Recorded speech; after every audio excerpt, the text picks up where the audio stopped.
Wah, apa kabar kalian semua? Secara khusus saya ingin sampaikan, jangan judi, jangan judi, jangan berjudi. Wah, Bapak Presiden Jokowi sampai menghimbau masyarakat untuk tidak berjudi. Wah, ada apa ini? Dan menurut penyelidikan saya, memang sih akhir-akhir ini banyak banget kasus yang bersumber dari perjudian. Seperti contoh kasus, Polwan membakar suaminya karena suami menghabiskan uang buat judi online. Prajurit TNI AD bunuh diri karena terlilit hutang judi online. Anggota TNI AL bunuh diri karena terlilit utang judi online. Dan anggota Densus 88 bunuh dan rampok sopir taksi online karena terlilit utang judi online. Sangat sedih melihat berita akhir-akhir ini. Dari hal yang dianggap sepele dan menjanjikan kekayaan, malah berakhir menjadi bencana kejahatan. Dengan cepat mengubah karakter orang, bahkan sudah masuk ke kalangan aparat. Bayangin aja, aparat loh, sudah masuk ke kalangan aparat. Masalah ini sangat memprihatinkan di Indonesia. Bahkan menurut Detik Finance pada April 2024, transaksi judi online di Indonesia berada di angka 327 triliun. Dengan kerugian sekitar 27 triliun sepanjang tahun 2023. Gila itu. Hal yang lebih memperhatikan sekaligus ironis dari fenomena ini, kegiatan yang melanggar hukum ini justru lebih menjamur di kalangan menengah ke bawah. 2,76 juta pemain judi online, sekitar 2,19 juta diantaranya merupakan kalangan menengah ke bawah. Dari data tersebut menunjukkan bahwa 79,3% dari pemain merupakan kelas menengah ke bawah. Bayangin aja. Ironis banget gak sih? Nah, meskipun judi online merupakan masalah yang menjadi besar di Indonesia pada saat ini, namun di negara lain seperti Amerika Serikat, judi online atau perjudian sendiri merupakan masalah yang telah mereka hadapi sejak lama loh. Bahkan jika kita pelajari dalam sejarah, perjudian secara umum sudah menjadi masalah sosial sejak zaman kuno. Banyak kaum dari berbagai pandangan agama juga mengecam perjudian sebagai tindakan yang merugikan serta tentunya diharamkan alias dosa. Dan pada episode ini saya bakal membahas sejarah dari menjamurnya aktivitas haram tersebut.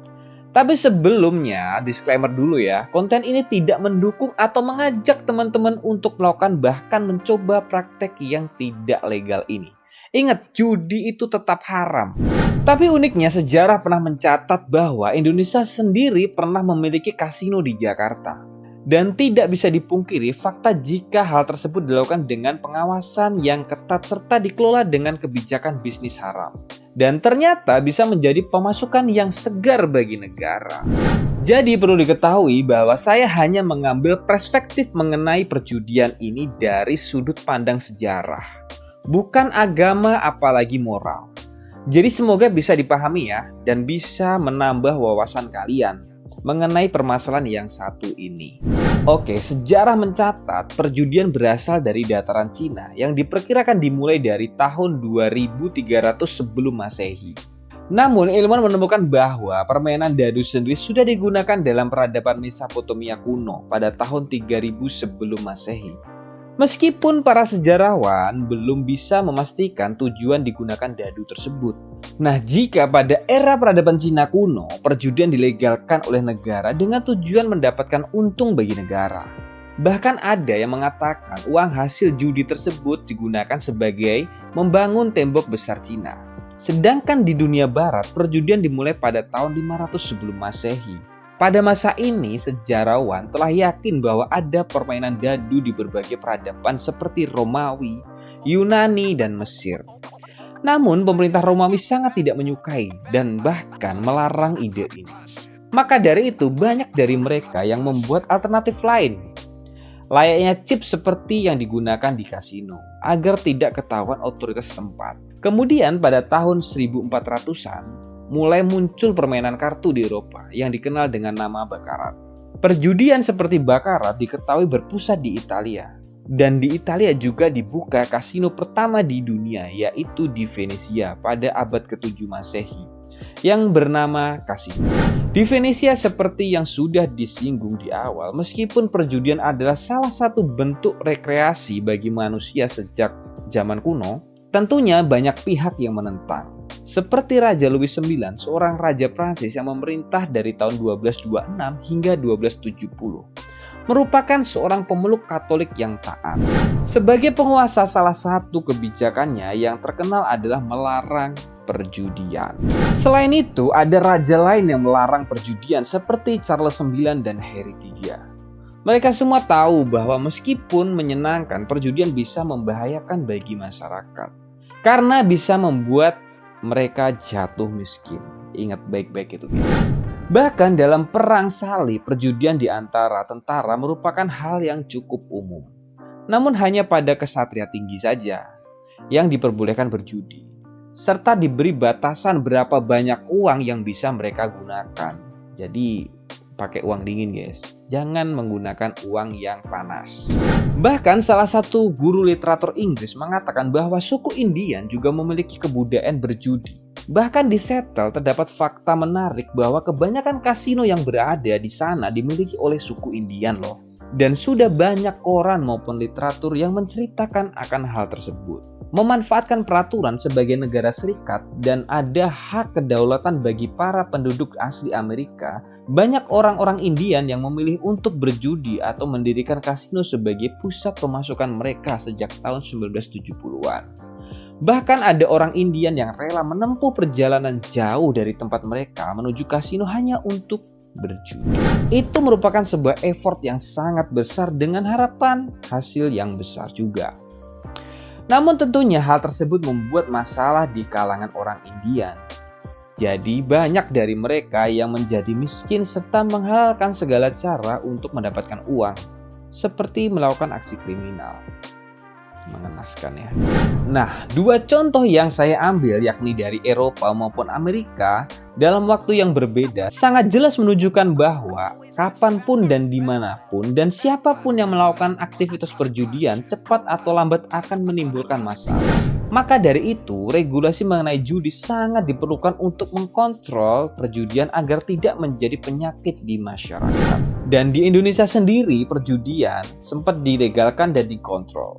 Faktanya hal ini mendapatkan keuntungan bagi pendapatan kota Jakarta, di mana di bawah Gubernur Ali Sadikin, perjudian sempat dilegalkan namun dengan aturan yang sangat ketat. Hal ini terjadi akibat dari sedikitnya dana yang diberikan pemerintah pusat kepada Pak Ali Sadikin. Dirinya pun memutar otak dan mengeluarkan surat keputusan Gubernur Kepala Daerah Khusus Ibu Kota Jakarta nomor 805 tahun 1967 tentang aturan pelegalan judi. Tetapi perlu digarisbawahi, perjudian ini menargetkan orang-orang Tionghoa dari kelas sosial atas. Karena Pak Ali Sadikin percaya bahwa selain gemar bertaruh, mereka juga menggunakan uang dingin untuk bermain. Sehingga mereka bermain untuk play for fun, bukan play to get rich. Dimana seperti kebanyakan pemain judi online sekarang yang tentunya menimbulkan masalah sosial baru. Dan kebijakan ini pun dianggap sebagai kesuksesan besar di mana APBN yang awalnya hanya senilai 66 juta di tahun 1967 melesat hingga 122 miliar dalam waktu 10 tahun. Taman Ismail Marzuki sendiri merupakan bentuk peninggalan sejarah Pak Ali Sadikin di mana kebijakan pembangunannya mayoritas berasal dari kebijakan pelegalan judi tersebut. Selain mengetahui bagaimana perjudian bisa berdampak di berbagai tempat, kali ini kita bakal membahas bagaimana judi online dapat merajalela dan menimbulkan masalah di Amerika hingga di Indonesia. Oke, jadi ceritanya begini. Di dekade 90-an, internet mulai merajalela, terutama di Amerika Serikat. Amerika Serikat sebenarnya melegalkan perjudian dengan aturan yang sangat ketat. Namun dengan adanya internet, ini menjadi lebih banyak celah yang bisa dimanfaatkan oleh para bandar judi. Negara Antigua dan Barbuda membuat kebijakan free trade zone pada tahun 1994. Hal ini membuat para bandar judi di Amerika membuat IP address di Antigua dan Barbuda yang tidak jauh dari yurisdiksi Amerika Serikat. Maka dari itu mereka membuat sebuah website judi berbasis di Antigua dan Barbuda. Wah, Ini kalau kita perhatikan ya mirip banget sih sama situs judi online yang ada di Indonesia. Websitenya banyak yang lokal tapi pusatnya berada di negara lain. Jadi wajar aja kalau mereka sering cloning website terus. Dan di sini nih masalahnya. Oke, kembali ke topik. Awalnya mereka terus mencoba sekaligus melihat trial dan error pada tahun 1995 dengan beberapa game judi tanpa uang nyata. Namun ketika mereka sudah melihat celah serta memperbaiki sistem pada tahun 1996, dengan resmi mereka mengeluarkan website judi pertama dengan uang asli yang dinamakan Intercasino. Intercasino tentunya berbasis di Antigua dan perlahan namun pasti player online pun mulai membanjiri situs-situs judi online tersebut. Selain situs judi online pun semakin berkembang sehingga mirip kasino pada umumnya. Ada game blackjack, puzzle, roulette, bahkan mini golf. Tentunya tujuannya untuk memenangkan banyak uang para player yang kalap mata. Melihat hal ini sebagai kesempatan baru karena kenyamanan dan efisiensinya dalam melakukan kegiatan judi. Mereka tidak perlu lagi pergi ke kasino, beli bensin, dan rapi, dan lain-lain. Mereka cukup login langsung desktop up salju. Namun tentunya banyak masalah serta kontroversi yang muncul.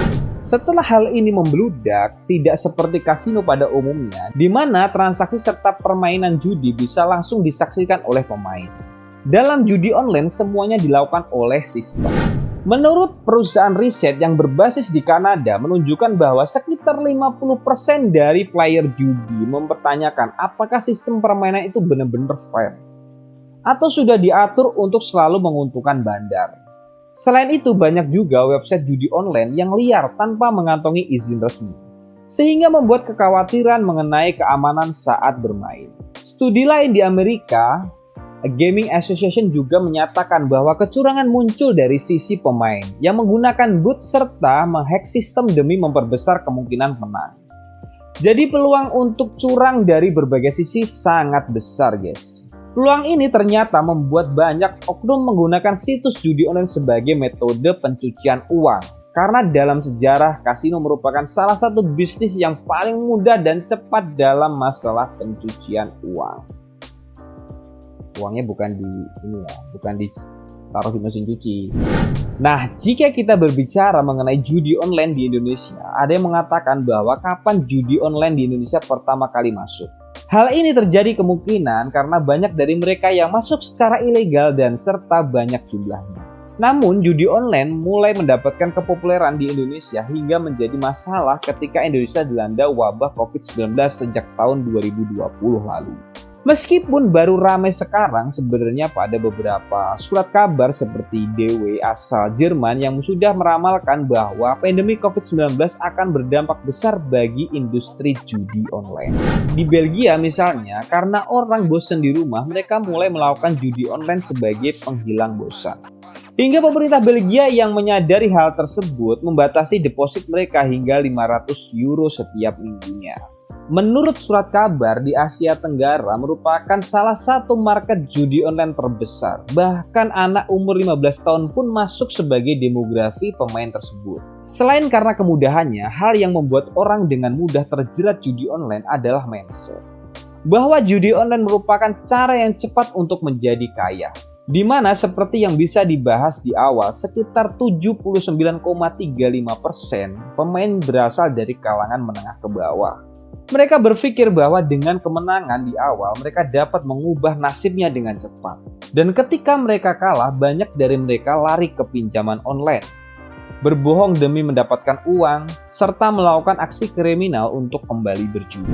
Dan jika masalah ini berlanjut, maka bukan tidak mungkin Indonesia akan terkena banyak masalah sosial. Seperti meningkatnya kriminalitas, serta menurunnya daya beli masyarakat. Jadi intinya stop judi, guys. Tapi menurut kalian bagaimana cara agar Indonesia dapat mengurangi masalah judi online? Coba tuliskan di kolom komentar di bawah ya. Dan terima kasih telah menonton video ini, semoga bermanfaat buat kalian. Stop berjudi ya, guys.